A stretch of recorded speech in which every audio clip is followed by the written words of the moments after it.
Welcome to ABC Knowledge World. இன்னைக்கு நம்ம பார்க்க போறது 7th standard Maths Term 1 Unit 4 Direct and Inverse Proportion உள்ள exercise 4.2 third sum பார்க்கலாம். அவங்க என்ன சொல்லிருக்காங்கன்னா ஒரு ஃபார்மர் 144 டக்ஸ் வச்சிருக்காங்க.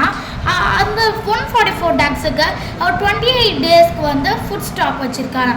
அப்போ அவர் 32 டக்ஸை வந்து செல் பண்ணிட்டா இப்போ அந்த ஃபுட்டு எவ்வளோ நாளைக்கு இருக்கும் அப்படின்னு கேட்குறாங்க. இதுக்கு நம்ம அந்த ட்ராக்டர் காலம் மாதிரி எழுதிடலாம்.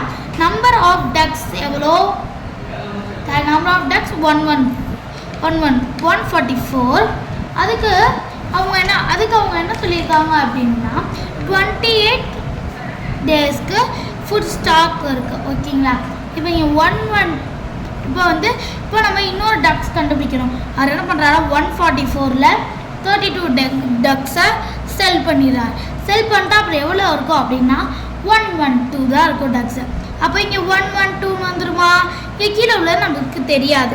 கீழே உள்ளது என்னது நம்மளுக்கு தெரியாது. ஸோ அதை நம்ம என்னவா வச்சுக்கணும்? கரெக்ட், அதை நம்ம எக்ஸுன்னு வச்சுக்கணும். என்னென்னு வச்சுக்கணும்? கரெக்ட், எக்ஸுன்னு தான் வச்சுக்கணும், வேறு எதுவும் வைக்கக்கூடாது. ஸோ இங்கே நான் எக்ஸுன்னு வச்சுக்கிட்டேன்.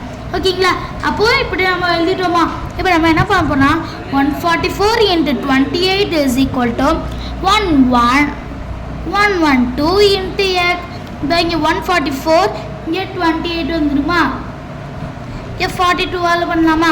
இங்கே 28 என்ன ஆகும்? இங்கே 36 28 1s are 36. அப்போ இங்கே வந்து என்ன பண்ணிடலாம்னா 28 1s are 28. இப்போ நம்மளுக்கு இங்கே என்ன வந்துடுது? இங்கே 36 இருக்குது. 36 1s are என்ன?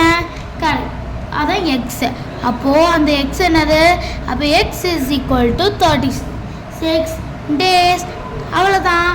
therefore the total food will last for 36 days மட்டும் எழுதுனா போதும். அவ்வளோதான். ரொம்ப ஈஸியான சம் தான். உங்களுக்கு நல்லா புரிஞ்சிருக்கும்னு நினைக்கிறேன். நம்ம அடுத்த வீடியோவில் பார்க்கலாம். தேங்க்ஸ் ஃபார் வாட்சிங் த வீடியோ.